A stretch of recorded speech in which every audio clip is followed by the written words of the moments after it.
Good morning, everyone. We welcome you here to Bluffdale to the Transportation Commission January meeting. We appreciate everybody's attendance today. We have a good agenda. We're excited about some reports that we'll be getting as well. We appreciate everybody's attendance here today. What we want to do to get started is to have some quick introductions, and then right after the introductions we want to get an update on the disastrous fire that hit there on I-15 southbound. So we'll have Brian give us a report and status of the repairs. And then we'll move into public comments at that point in time. So let's begin with introductions here from the commission. We'll start over here with Lou. Good morning. Delighted to be here. Lou Kramer, Commissioner at Large, and very proud of our UDOT in the last several hours. What a great job fixing things, Ryan and all. Thank you. Danny McConkie, I'm a Commissioner at Large. That's it. That's enough. 29 counties worth. Yeah, exactly. Megan Holbrook, Region 2, and thank you, Lou, for the shout out to Region 2. Kent Millington, I represent Region 3. Wayne Barlow, I represent Region 1, which is the 5 northernmost counties: Box Elder, Cache, Rich, Morgan, Weber, and Davis County. Easy for you to say. Good morning and Happy New Year. This is Nani Zenadi from not so sunny St. George. Today anyway, represent Region 4. My name is Donna Lai. I'm a Commissioner at Large. My home is in Cedar City, and mostly I just follow Nagi around. Don't we all? We also want to acknowledge Heather Barthold over here, who is our assistant that actually makes this thing really work. Just as a brief reminder, the proceedings of every commission meeting are broadcast live on YouTube. And so we ask those that address the commission to be sure to speak clearly into the microphones, and so that people who are watching us, the thousands who are watching on this Friday morning on YouTube can hear what's being said. We do appreciate our communications department and the work that they do to archive all of these meetings. Carlos? Good morning, Mr. Chairman, members of the Commission. Carlos Braceras, Executive Director of the Utah Department of Transportation. Jay Marshall, Deputy Director. Okay, you guys Bill. know how this works. Come on, Bill. Bill Lawrence, UDOT Programming. Randy Park, Project Development. Chris Hart, Ivan City Mayor. I'm Bob Conley, I'm State Coordinator. Jared Jastrup, I'm UDOT Region 4 Pavement Management Engineer. Rick Morrison, Region 4 Director. Jason Davis, Operations Director. Dean Cox, Washington County Commission. Brian? Brian Adams, Region 2. Yeah. Peterson, Region 1. Lisa Wilson, Region 2. Chris Peterson, Region 1. Troy Peterson, Region 2. Dirk Timothy, Mayor of Bluffdale City. Terry Newell, Region 3 Director. Jim Hotels Audit. Shane Young, UDOT Audit. Don't miss some, no. Robert Hale, Midvale Mayor. Great. Nathan Lee, Program Bill. Robert Miles, Traffic Safety. Joe Walker, UDOT Communications, and I want to note my two colleagues up front taking care of our videography today, Graham and Zach. Others from UDOT? All right, thank you very much. Let's have an update then on what happened on I-15 last night. Brian, could you give us a report on that? I think that's probably on everybody's mind early this morning.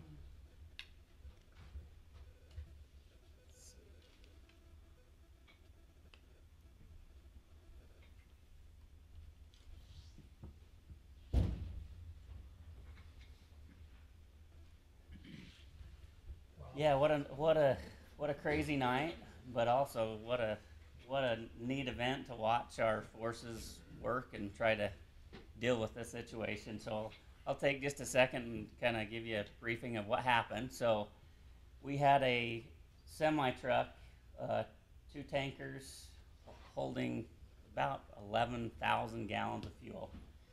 Had a brake stick on one of the wheels, which caught the truck on fire. The truck ended up partially in the shoulder, and then the remaining of the truck out into the first lane, and partially into the second lane as well. So basically 11,000 gallons of fuel burned. Took about, I think the truck was on fire for 4 to 5 hours before they could even do anything, just because the fuel was so hot. We had signs that were 200-300 feet away from the location that were melted. So you could, I mean, the intensity of how hot the fire was pretty incredible. Was So that gasoline? it was I think a diesel. It was gas in the front and diesel in the back. Yeah. Yeah, I knew it was Oh, my diesel. God. The National Guard was asked, and they brought down from Hill Air Force Base a foam truck, and that was what started to bring the fire Under control. Yeah. But they had to wait Right. almost 4 hours before it could burn down, before they could even start using the foam, just because it was so hot.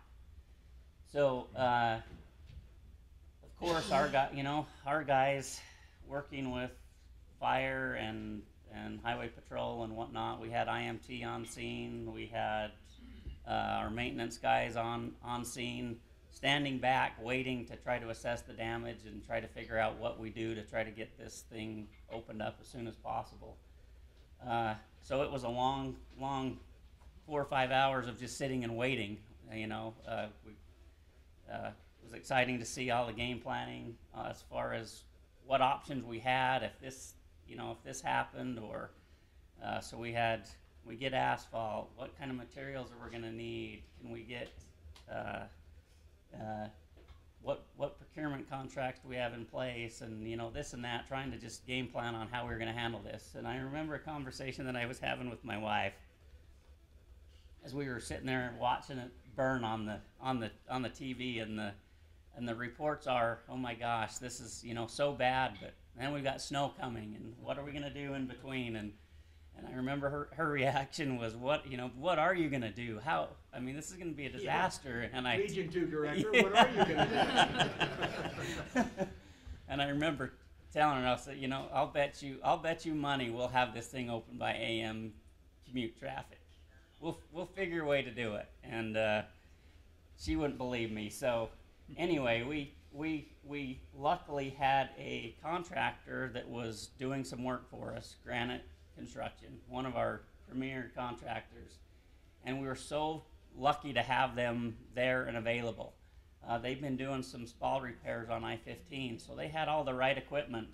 Once we had the wreckage cleared and we were able to get in and really assess the damage, I'll show you a couple of photos.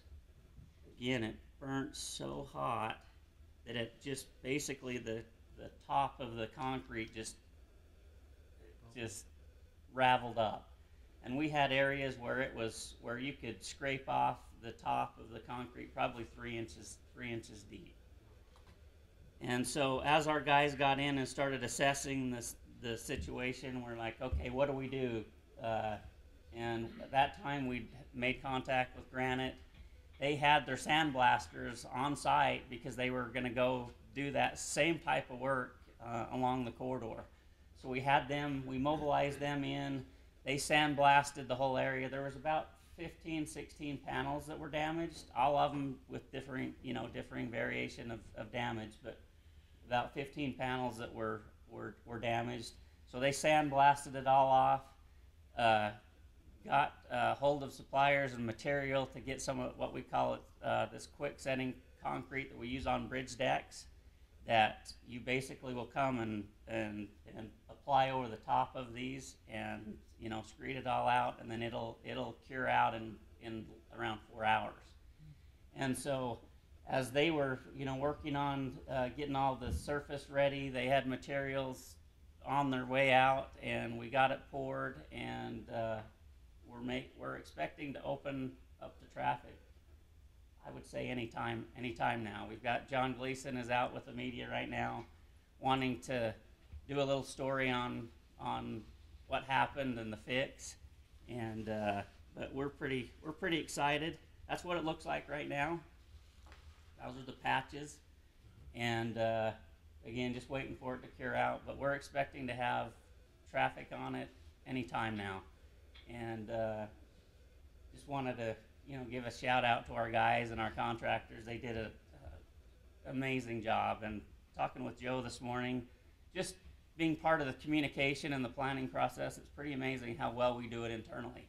We still have a little bit of work to do between some of the other agencies, but internally we did such an amazing job. And so just want to say thanks to everybody that did that. And also the guys that stayed up all night doing this, they're the guys that are going to be in the snowplows this afternoon and tonight. So pretty dedicated individuals. So we appreciate what they do.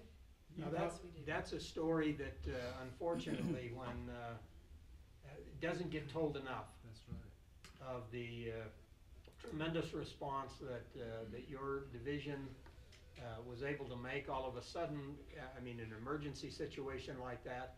Here, the accident happened about 12 hours ago, and we'll have traffic on it in 12 hours with all of the destruction that occurred.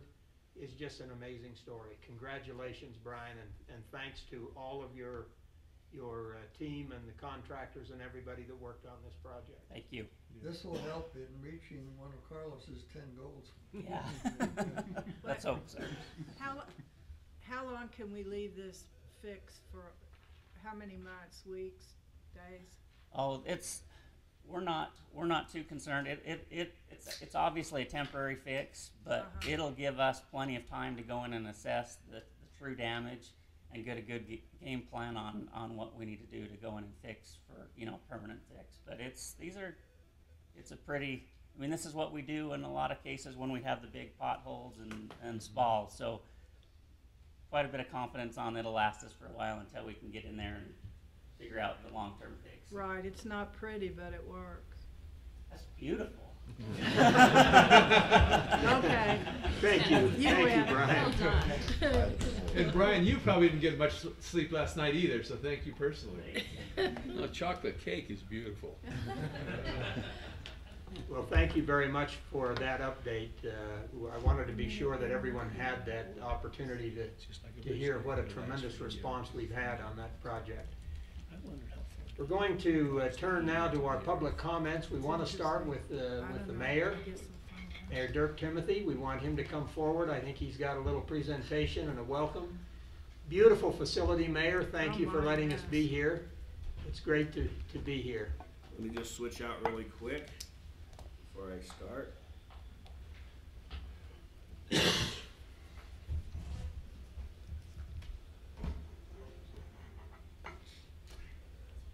Hey, well, Bluffdale City's honored to welcome you to our city. We really enjoy showing off our new city hall. We opened it up in April, and we've enjoyed it ever since. In fact, we couldn't have held this meeting prior to this building, so we enjoy it, and we really appreciate you being here. And along with that, we are very thankful to the commissioners for your vision and seeing the priority for our Puerto Rocco Boulevard. The bridge is going to be a big project that's going to span many things. Jordan River, the railroad tracks, the Jordan River Trail, the Skyline Trail. It's going to be an amazing project, and it's going to be a great benefit. And so with that, I wanted to kind of give a little history of Puerto Rocco Boulevard, how it came to be in Bluffdale's eyes, and why it's such a priority for us. So having said, hopefully I can do, I have to stop my little video at the right time. Hopefully I do that.